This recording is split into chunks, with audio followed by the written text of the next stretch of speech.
అందరికీ శుభోదయం. మరి ఇవాళ శ్రీ శంకరాచార్య విరచిత సౌందర్య లహరిలోని 43వ శ్లోకం ధునోతు ధ్వాంతం నేర్చుకుందాం. ఓం శ్రీమాత్రే నమః.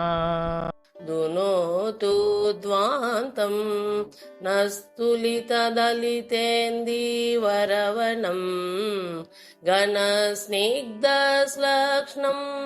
చికురనికురుంబం తవ శివే యదీయం సౌరభ్యం సహజముపలబ్ధుం సుమనసో వసంత్యస్మిన్మన్యే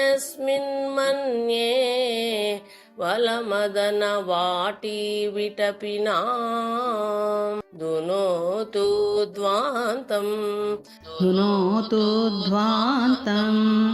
నస్తులితదలితేందీవరవనం ఘనస్నిగ్ధశ్లక్ష్ణం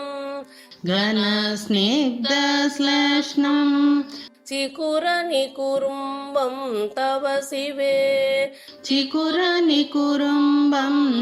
శివే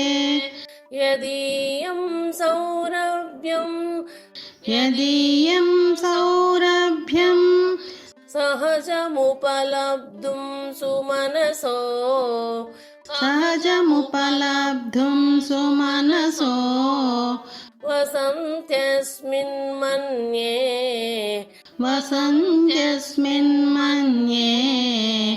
వలమదన వాటి విటపినా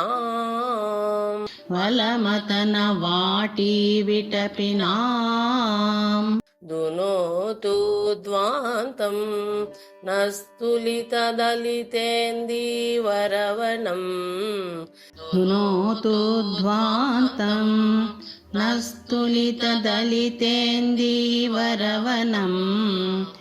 ఘనస్నిగ్ధశ్లక్ష్ణం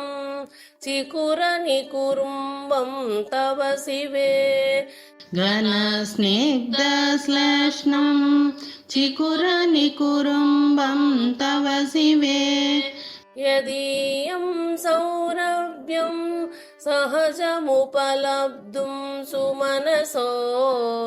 యదీయం సౌరభ్యం సహజముపలబ్ధుం సుమనసో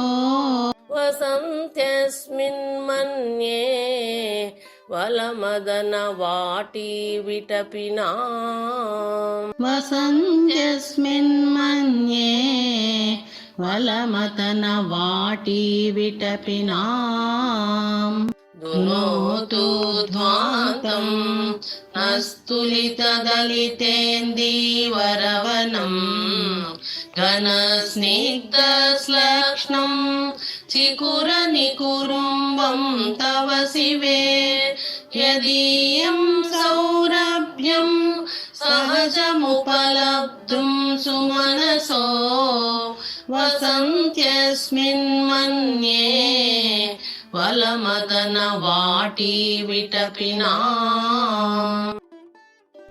తల్లి, వికసించిన నల్ల కలువల తోటతో పోల్చబడిన ఒత్తైన మెరయుచున్న సున్నితమై సుగంధభరితమైన నీ కురుల యొక్క కేశకలాపము మా అజ్ఞానమును పోగొట్టుగాక.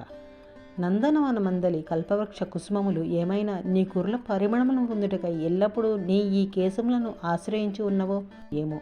నీ శిరోజాలు ఎప్పుడూ కల్పవృక్ష పుష్పములచే అలంకరించబడినవి అనుట అతిశయోక్తి కాదేమో.